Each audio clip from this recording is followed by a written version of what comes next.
In this video, we continue our exploration into what is Forge, and today we're going to be focusing on identifying Forge's components. By the end of this lesson, you're going to be able to describe the Forge architecture, identify the tools and components required to build a Forge app, define the structure of a Forge app, differentiate between the UI kit and custom UI for building app interfaces, describe the purpose of the manifest.yml file in a Forge app, and explain how the resolver handles backend logic in Forge.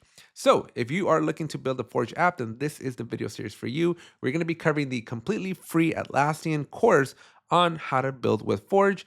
And make sure you hit that subscribe button, drop a like, and let's jump into it. So what does the Forge architecture look like? So Forge is a serverless app development platform that simplifies Atlassian app creation. It handles the infrastructure, authentication, and scaling for you. Let's explore the essential parts of Forge and look at its basic mechanics and how they work together. So you'll be equipped to start developing apps for your Atlassian apps. So we're going to click on each of these layers to find out. So up at the top, we have the user interface. This is going to be the UI kit custom UI.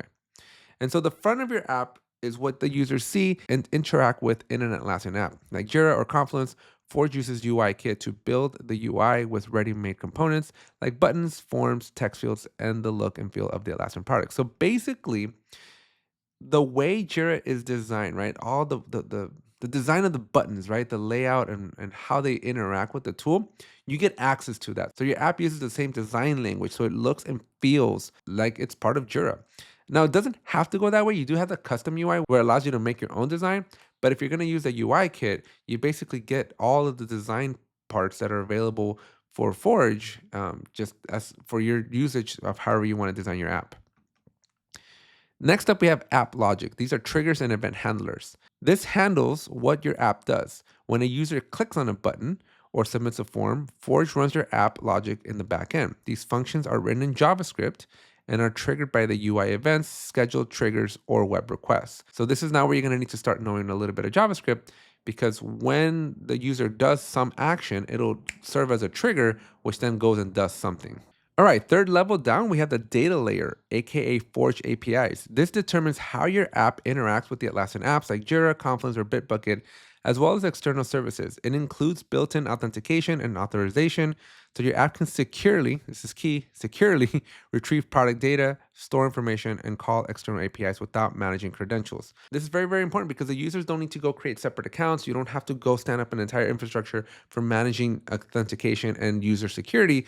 It's all handled because the user's already authenticated and taken care of by a guard or by Atlassian single sign-on or whatever, however your users are signing in. So you don't have to worry about that. It's going to be taken care of for you. Up next, we have the Forge runtime and infrastructure.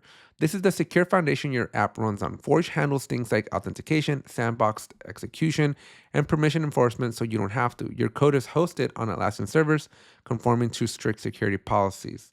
So again, this is what makes Forge cool, because everything that we've been talking about so far is kind of like on the developer front end, like you're writing code. But now this is the Forge runtime and the infrastructure, right? The servers, the actual, behind the scenes stuff that happens. Normally, if you weren't using Forge, you would have to worry about all that as well. But with Forge, it's taken care of for you. So you just leverage Atlassian's offerings here. And then finally, we have the Atlassian apps, Jira, Confluence, and Bitbucket. So your Forge app runs inside of the Atlassian cloud products like Jira or Confluence. These products are where your app appears, for instance, work item panels, macros, or page content. Your app integrates directly into the Atlassian experience, adding your own functionality. So the building blocks of Forge. So what are those? So to build a Forge app, you'll work with a set of core components that each play a specific role in the app development process. Understanding how these components fit together from creating your app to deploying it will help you move quickly from an idea to implementation. And so these are the building blocks and how they fit. So we have a local dev environment that has templates and modules. It comes in through the command line interface, CLI. Okay, then it goes to the Forge runtime. And from the Forge runtime, we have the app environment. We have our dev, staging, and production. So this is kind of for your testing, right? We have our developer testing. We have our pre-production where we're getting ready to kind of push to production. And then we have our final production. All this, though, is in the Atlassian cloud, right? So you can see that locally, you're doing a couple of things. You're interacting with the command line, and then that command line connects to the internet, to Atlassian cloud, and then does the runtime. It handles all the API stuff. It connects to Jira, to everything else. And then through the Forge UI, the end user sees the functionality, right? So you created it over here, send it up, all the processing is happening in the cloud, and then the user just through the Forge UI will then click and interact with your tool. So we're going to start with the Forge CLI. Before you can build with Forge, you'll need to install the Forge command line interface, CLI, on your machine. This tool is essential for creating, developing, and deploying and managing Forge apps from the terminal. And so we're going to have a bunch of commands here once we get all this installed on being able to create, deploy, environments, feedback. So it's a bunch of commands. And if you've never coded before, this is pretty common. This is pretty standard. A lot of applications run like this under the hood, and you just don't normally see it because you're not a developer. But hopefully you are a developer, and you should feel very comfortable and very familiar with this. The Forge CLI allows you to create a new app, select a template, and then deploy and install your app. The CLI works the same across multiple platforms, whether you're on a PC, Mac, or Linux. Hi, I quickly wanted to interrupt your video to let you know about something big that I've been working on. I'm working on the Big Book of Atlassian, and this is going to be given exclusively away to attendees that show up to the Atlassian Builders Summit happening October 22nd through the 24th in Long Beach, California. This is a completely free event, a completely free book that you can only get if you come to our in-person event. This is something that's super awesome. I am really happy to be putting this together. You can only get this in person. So make sure that you attend our very free event. All you need to worry about is your travel accommodations. We do have discounts for hotels. Use that link down below. Sign up for the Atlassian Builders Conference, and I hope to see you in October. And come secure your free copy of the Big Book of Atlassian. I'll see you in October. Let's talk about choosing and modifying templates and modules. So when you create a new app with the Forge CLI, you can choose a template that downloads a default app file structure containing the modules on your local machine. Templates are file structures that serve as starter projects to help you scaffold a basic Forge app. Each template includes example code for a common use case and typically includes one or more modules and a UI implementation. You can use a template to speed up development and get a working app right away. Now, each one contains a simple module, a matching manifest YAML file, some UI code using either UIKit or custom UI, the correct folder structure and permissions. And so, for example, we have the Jira issue panel template includes a Jira issue panel module. This app will appear on Jira work items, a UI built with ForgeKit UI, and then modules define where and how your app integrates with an Atlassian app. The Forge platform exposes product extension points in the form of these modules, which describes how Forge apps interact with apps like Jira and Confluence. Apps can include multiple modules to interact with different product areas. You can define modules in your app's manifest YAML file. So let's back that up a little bit, right? So we have a template that you get to choose that basically goes and creates a bunch of folders in your computer, and it's already going to come pre-installed with a bunch of stuff, right? It's going to have a bunch of information already in there. And we're going to modify some of these files. Now, the modules is one of the main things where you're going to interact, right? Because these modules are like tentacles that allow you to like plug in into the app itself. So it connects your app to Jira or to Confluence or whatever product you're using. And so those are pretty important. And it sounds like you can have a lot of those. So what are some of the examples of modules? So function, this is where an app's behavior is defined. The trigger executes a function when an event occurs. These include scheduled triggers, which invoke functions on a scheduled interval, or web triggers, which invoke functions as a result of an HTTP request. And then we have the Jira issue panel. Adds an issue panel to the Jira work item when a configured button is clicked. So for example, in this manifest, a module has been added to insert an additional panel in the Jira work item. And so we have this module here, right? We're inside this manifest YAML. We're going to add a module. The key says hello Confluence, hello world. Okay, that's the name. And it's just going to title the Forge app issue panel. So if you're cooking a dish, then modules are the ingredients list and the step-by-step instructions for handling the ingredients, which together form the final product.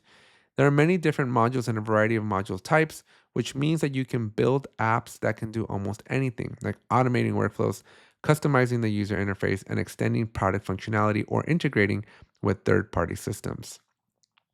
Now let's talk about building the app's interface. So Forge offers two options for building your app's user interface, UIKit and custom UI.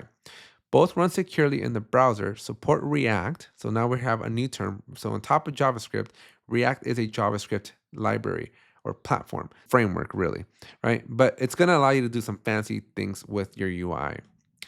And they're hosted in an isolated environment by Atlassian, leaving you free to focus on your building your app's front end. The key differences come down to flexibility, design control, and performance. UIKit is a simpler action. It provides a set of okay, pre-built components like buttons, text fields, and tables that match. This is important. The UIKit matches the look and feel of Atlassian apps. These components are maintained and updated by Atlassian, so your UI stays consistent with the latest product updates. UIKit is a great choice when you want to build apps quickly, maintain visual consistency, and not a lot of complexity. And so you can see here that this is an example, right? That you have the same big blue button that's in Jira, you have the same sliders that are inside of Jira. Now, custom UI, on the other hand, gives you full control over your front end. So you can build interfaces using standard web technologies like HTML, CSS, and JavaScript to add your own styling and use any third-party libraries or APIs. This is a better fit for apps with complex user interfaces when you need more interactive or branded experiences. And so think about it like this. So if you want your app to really truly just feel like it's part of Jira, you have to use UIKit. If you're going to build a reporting tool or something custom that the user needs to go beyond the bounds and limits of what Jira can do, then you probably want to use custom UI. In short, use the UI kit when you want fast, consistent, and low maintenance solution. Use custom when you want more flexibility, interactivity, and control over the experience. Now, we're also going to have to learn how to configure the manifest YAML. This is an example of the YAML file. In the cooking analogy, the manifest file is the recipe outlining how the ingredients and directions, aka the modules, are used to prepare the dish. The manifest is a YAML text file that defines your Forge app and how it behaves. It is the central configuration file for your app. The manifest defines the different modules, functions, and resources that your app will use to extend the product's functionalities. This file tells Forge what your app does and how it should behave in the Atlassian environment. So don't delete this file. You're going to need it. And a lot of the interaction is going to happen inside of this file. So get familiar with how YAMLs work. You might have to, again, Google or ChatGPT YAML files if you've never worked with YAML files in the past. Bridge the front and the back end. So resolvers define the backend functions in Forge. They must be defined in the source directory, SRC is source, of your app and registered in the app's manifest. Resolvers run securely through the Forge infrastructure hosted by Atlassian. And we see this here under key resolver. For apps without a front end, such as automations, the resolver is where you define the app's logic. If your app does have a front end, resolvers can define application logic you want to run through the backend Forge infrastructure rather than through the browser. This can be useful for asynchronous functions and is required for some tasks such as interacting with external systems via fetch. You can access your backend resolver functions from your app's front end using Forge Bridge Invoke method. We're getting a little bit more technical here, folks, but I'm hoping that at some point we do get to build something, and this will start to make sense once you start building these things, right? So right now it's kind of more context, situational awareness of what is everything, which I think is very key, right? Because oftentimes I've jumped into new languages or new technologies, and you kind of just jump into the deep end with an example, and you're kind of like, what the heck is all this stuff, right? And so I kind of like that we're getting the bare bones, right? We're understanding the plumbing of how Forge works, so that when we go look at these files, like you're like, oh, okay, I remember what they were. So what have we learned? Wow, there's 6 questions. So Sean is explaining the Forge architecture to a new team member. He mentions that Forge simplifies app creation by handling certain aspects for developers. Which of the following best practices describes what Forge handles to simplify app creation? So options are user interface design and testing, infrastructure authentication and data and scaling, database, and marketing. Okay. Sean is explaining the Forge architecture to a new member. He mentions that Forge simplifies the app creation by handling. Okay, so I'm going to go with infrastructure, authentication, and scaling. That's correct. All right. Kashmira is setting up her environment to start developing a Forge app. She needs to ensure that she has all the necessary tools installed. Which tool is essential for Kashmira to create, develop, deploy, and manage a Forge app? And so we're going to need the Forge command line. Rashid is creating a new Forge app and wants to use a template to get started quickly. What does selecting a template provide Rashid when creating a new Forge app? Let's see. I think a default app structure with modules. Maria is deciding whether to use UI kit or custom UI for her Forges app interface. Which option should Maria choose if she needs a simple interface that matches Atlassian's design? So we're going to go with the UI kit. Carlos is editing the manifest YAML in his Forge app. What is the primary purpose of the manifest file? So to define the app's configuration and behavior. I believe that's the right one. Yep.